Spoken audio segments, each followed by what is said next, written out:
Hello everyone, welcome to education academy. मैं हूं दिनेश कुमार और आज हम लोग स्टार्ट कर रहे हैं मैटर एंड इट्स क्लासिफिकेशन। ये बहुत ही बेसिक चीज़ें हैं जो क्लास 11 के फर्स्ट चैप्टर में पढ़ाया जाता है। तो उसी को हम लोग देखेंगे और डिटेल्स। तो सबसे पहले बात करते हैं मैटर। मैटर होता है क्या है? Anything which are mass and occupy space is known as matter. कोई भी चीज़ जिसके पास मास हो और जो स्पेस जगह लेता हो उसको हम क्या होता है? मैटर। जैसे कि मार्कर कुछ मास होता है और ये जगह भी ले रहा है, कुछ ना कुछ इसका वॉल्यूम होगा। ओके, ये क्या कहलाएगा? मैटर। मैटर हमारे सराउंडिंग में जो भी चीज़ें हैं सबके सब क्या है? मैटर है। ठीक है, ये मार्कर हो गया, बोर्ड हो गया, फैन हो गया, बहुत सारी चीज़ें जो किताब हो गया, जितना भी सारी चीज़ें हैं उनको सब क्या है?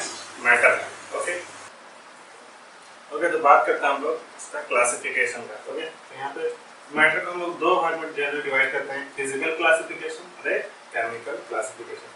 फिजिकल क्लासिफिकेशन में क्या होता है?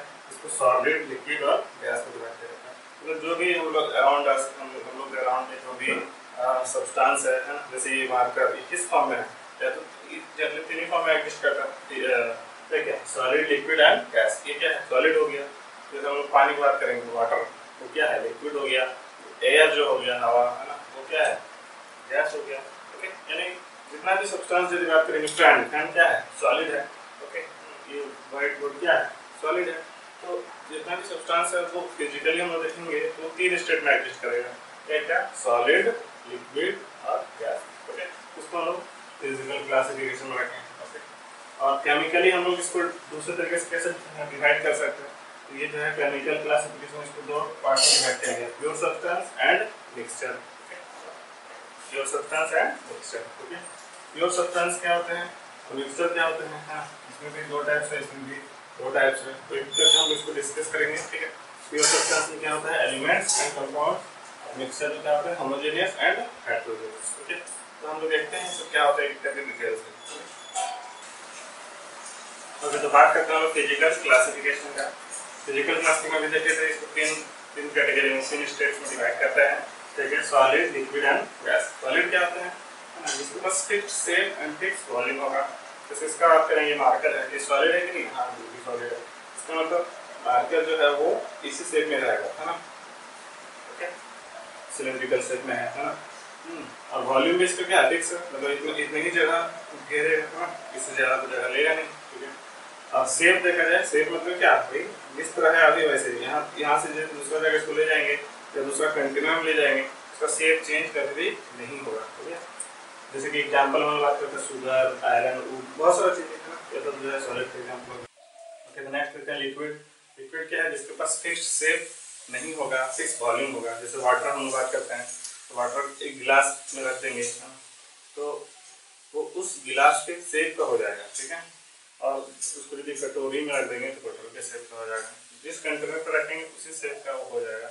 लेकिन इसका वॉल्यूम जो है फिक्स है, मतलब जितना पानी गिलास में था उतना ही उसी को कटोरी में रख देंगे तो उतना ही पानी होगा जैसा जितना पहले था, लेकिन शेप उसका शेप चेंज हो जाएगा। ओके, तो लिक्विड क्या हो गया? जिसके पास फिक्स शेप नहीं होगा लेकिन फिक्स वॉल्यूम होगा, उसको हम क्या बोलेंगे? लिक्विड। ओके, तो it is a substance which have fixed volume but not fixed shape.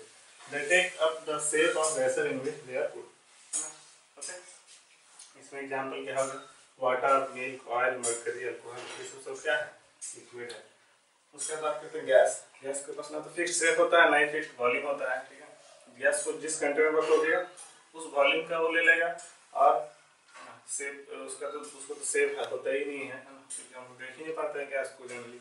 तो क्या होता है ना, उसके पास फिक्स वॉल्यूम होगा ना फिक्स शेप होगा, like hydrogen gas, nitrogen gas, air, TC. ठीक, तो आप देखते हैं इसका केमिकल क्लासिफिकेशन।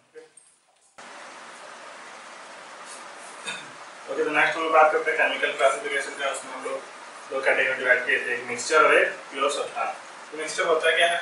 ठीक है, जैसे कि हम लोग जानते हैं, है ना, मिक्सचर क्या होता है? जैसे हम लोग दुकान में खरीदते हैं मिक्सचर खाने वाला, है ना, वो भी एक तरह से मिक्सचर है। उसमें क्या होता है?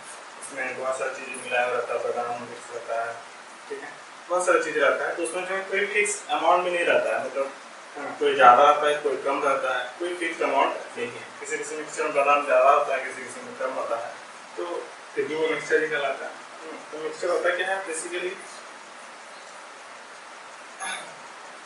हाँ, किसी भी प्रोपोर्शन में जो कंपोनेंट्स मिला हुआ रहेगा, है ना, किसी भी प्रोपोर्शन में रहेगा, मतलब किसी भी रेशियो में रहेगा, तो ये ज़्यादा रह सकता है, जो कम रहेगा तो उसको हम मिक्सचर बोलेंगे। यानी simply the material which contain more than one type of substance in any ratio, एक से ज़्यादा टाइप ऑफ सब्सटेंस रहेगा किसी भी रेशियो में, तो उसको हम क्या बोलेंगे, मिक्सचर बोलेंगे, है ना। ओके, अब इसमें हम दो टाइप के मिक्सचर रखते हैं, है ना, होमोजेनियस मिक्सचर और हेटेरोजेनियस मिक्सचर। मिक्सचर में एक से ज्यादा कंपोनेंट होना जरूरी है और किसी भी रेशियो में हो सकता है, ठीक है। अब होमोजेनियस और हेटेरोजेनियस का क्या मतलब है? होमोजेनियस मींस ऐसा मिक्सचर जो यूनिफॉर्मली होगा। यूनिफॉर्मली मींस जैसे हम लोग चीनी और पानी का एग्जांपल लेते हैं ना, चीनी पानी शरबत बनाते हैं, ठीक है। जब चीनी पानी को अच्छे से बुलाते हैं तो हम लोग, है ना, जब चीनी पानी को पीते हैं तो क्या होता है, हर जगह बोल सकते हैं क्या, हर एक पानी में या हर एक जगह जो है सेम मीठा लगता है, ठीक है। ऐसा नहीं कि पहले जो पिए वो ज़्यादा मीठा लगता है, फिर कम बाद वाला कम मीठा लगता है, या इस तरह से वेरी नहीं करता, मतलब हर जगह सेम मीठा लगता है। इसका मतलब क्या है कि वो जो है होमोजेनियस हो चुका है, ठीक है। होमोजेनियस मींस, है ना, यूनिफॉर्म, हर जगह हर एक जगह पे क्या होगा, यूनिफॉर्म होगा, ठीक है। That is mixture in which all the components are present uniformly, ठीक है। जैसे वाटर प्लस शुगर, चीनी का एग्जांपल दीजिए, water plus salt, water plus milk, ये सब क्या है, होमोजेनियस मिक्सचर का एग्जांपल है, ठीक है। अब बात करते हैं हेटेरोजेनियस मिक्सचर। हेटेरोजेनियस में क्या होगा कि, है ना, हर एक जगह पे जो है ना, कंपोनेंट जो यूनिफॉर्म नहीं होगा। जैसे हम यहाँ पे एग्जांपल लिए हैं, है ना, वाटर प्लस सैंड, है ना, सैंड और वाटर, पानी और बालू का मिक्सचर ले लेंगे तो बालू, है ना, सैंड क्या होते हैं, सैंड पार्टिकल्स जो है नीचे में बैठ जाता है पानी के, एक कंटेनर में यदि हम लेते हैं तो नीचे में क्या होगा, सैंड पार्टिकल्स बैठ जाते हैं और ऊपर में जो है सैंड पार्टिकल्स नहीं होते हैं। इसका मतलब क्या, हर जगह क्या सैंड पार्टिकल्स इक्वल है क्या, नहीं है। इसका मतलब वो क्या हो गया है, हेटेरोजेनियस मिक्सचर हो गया। यानी यहाँ पे यूनिफॉर्म नहीं होगा, हर जगह पे सेम अमाउंट नहीं प्रेजेंट होगा, उसको हम बोलेंगे हेटेरोजेनियस मिक्सचर। इसमें क्या एग्जांपल हो गया, water plus sand, water plus oil. जब भी ऑयल हम लोग डालते हैं वाटर में तो ऑयल जो है वो ऊपर ऊपरी सतह ऊपरी परत पर बैठ जाता है। नेक्स्ट बात करते हैं प्योर सब्सटेंस। प्योर सब्सटेंस क्या होते हैं, material containing one type of substance, इसमें एक ही टाइप का सब्सटेंस होगा, उसको हम प्योर सब्सटेंस बोलेंगे। मिक्सचर में क्या था, more than one type of substance, एक से ज़्यादा टाइप का सब्सटेंस रहेगा तो मिक्सचर बोलते हैं। इसमें एक ही टाइप का सब्सटेंस रहेगा तो उसको हम प्योर सब्सटेंस बोलेंगे। ये can not be separated into simple substance by physical method. उसमें हम लोग लिखते थे क्या, ये मिक्सचर को जो हम लोग सिंपल मेथड से हमको सेपरेट कर सकते हैं, ठीक है। जैसे मान लो सैंड पार्टिकल्स और पानी है, उसको हम क्या करेंगे, सैंड पार्टिकल्स को अलग कर सकते हैं आसानी से पानी से, तो ये सिंपल मेथड में हम अलग कर सकते थे मिक्सचर को, लेकिन इसको हम सिंपल मेथड से अलग नहीं कर पाएंगे।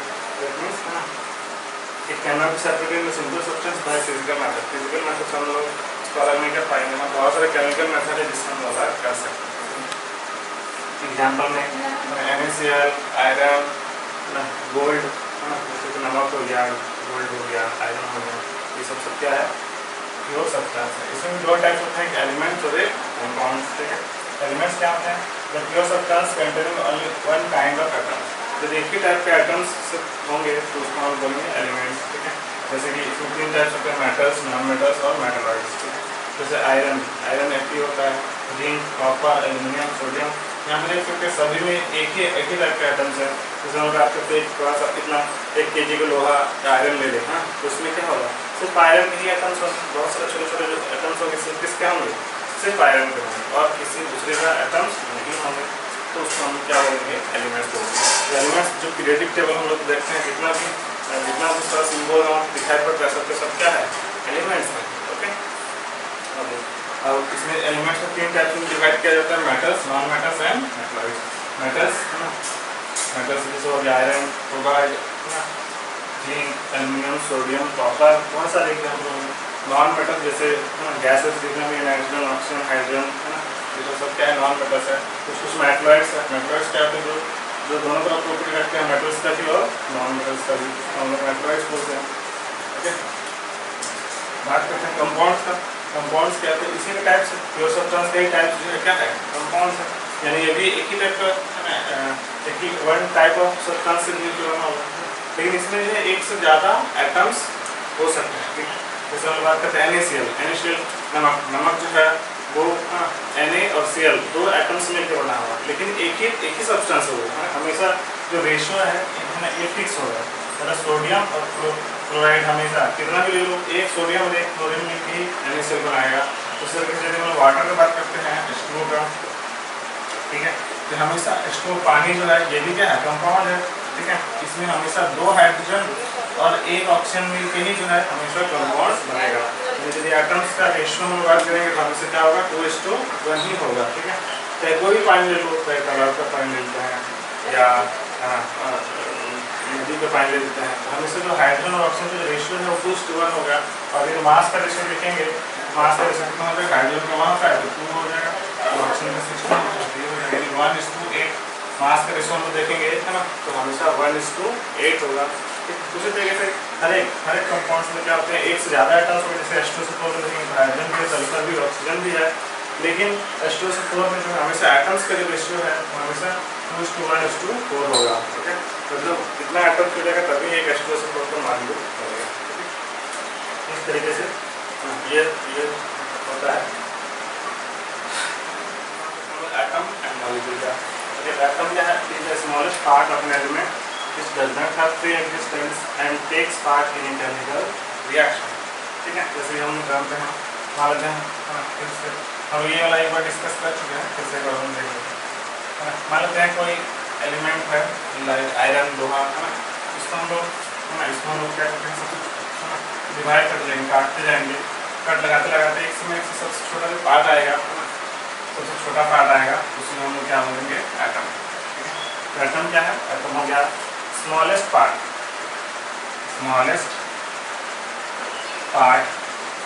किसका, एलिमेंट का, ये एलिमेंट ना था, तो एलिमेंट का सबसे स्मॉलेस्ट पार्ट भी हम लोग क्या बोलते हैं, एटम।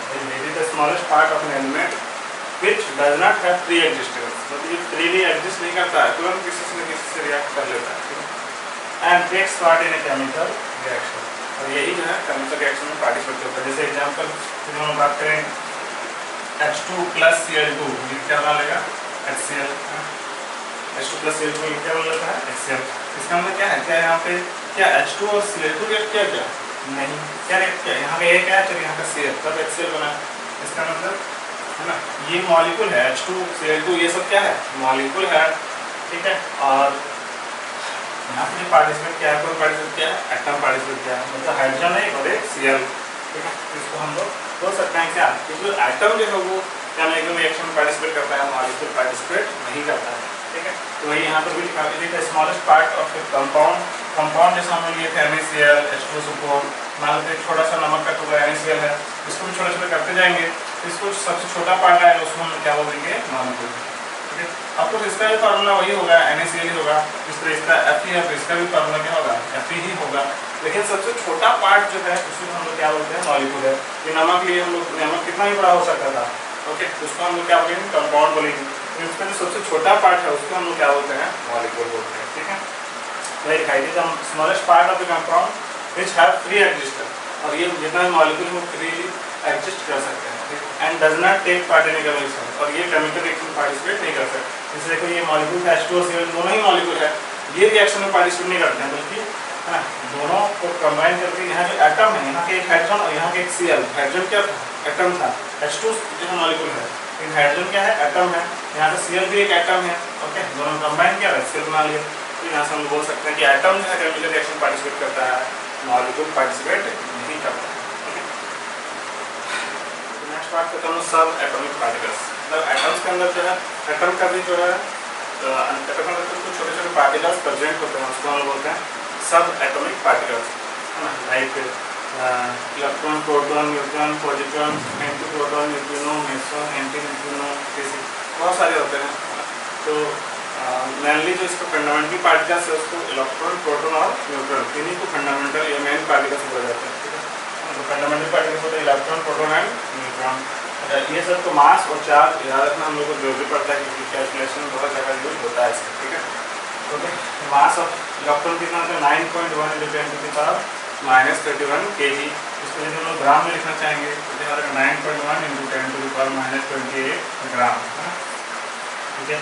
प्रोटॉन का मास की बात करेंगे तो तो 1.67 × 10⁻27 kg, kg में कितना होता है, ग्राम में फिर से 1.67 × 10⁻24 ग्राम हो जाएगा।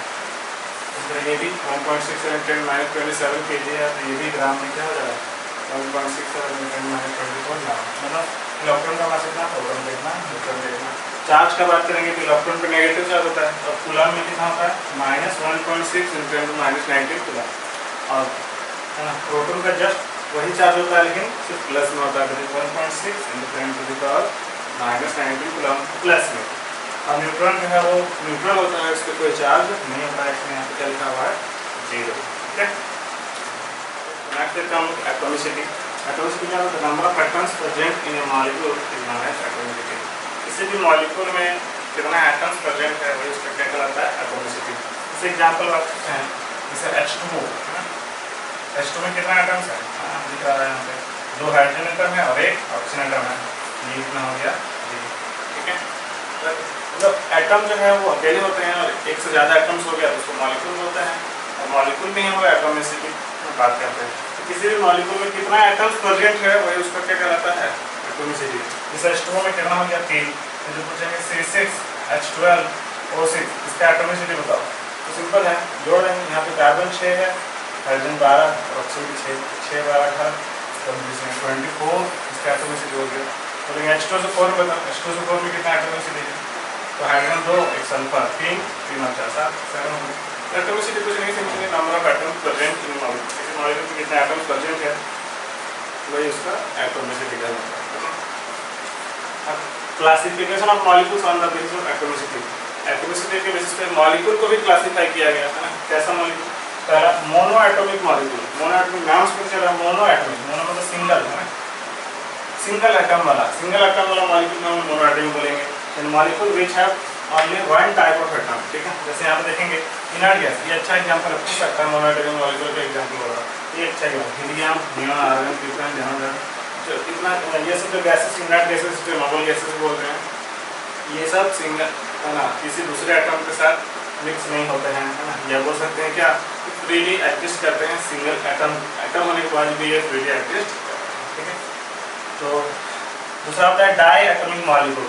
डाई एटॉमिक जिसमें क्या होगा, नाम से डाई मतलब दो एटम्स होंगे, एक मॉलिक्यूल जिसमें 2 एटम्स होंगे। एग्जाम्पल हम बात कर सकते हैं, जैसे Cl2, Br2, N2, O2, ठीक है, H2, ठीक है, ये सब है ना, दिख रहा है क्या कि हर एक मॉलिक्यूल में कितना एटम्स है, दो एटम्स है, इसको हम लोग क्या बोलेंगे, डाई एटॉमिक मॉलिक्यूल। ओके, इस तरह हो गया try atomic molecule, tetra atomic molecule, है ना, poly atomic molecule. Try atomic का एग्जांपल हम लोग, इसमें 3 एटम्स होंगे, ठीक है। इसमें एक अच्छा एग्जांपल है O3, ओजोन जिसको बोलते हैं, इसमें कितने एटम्स हैं, 3 एटम्स हैं, ठीक है। टेट्रा एटॉमिक जिसमें 4 एटम्स होंगे, 4 एटम्स, जैसे P4 फास्फोरस का एग्जांपल है।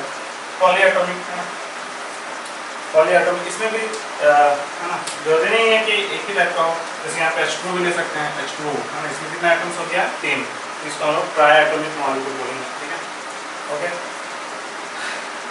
टेट्रा एटॉमिक में क्या हो गया, 4 एटम्स, जैसे यहाँ पे क्या है।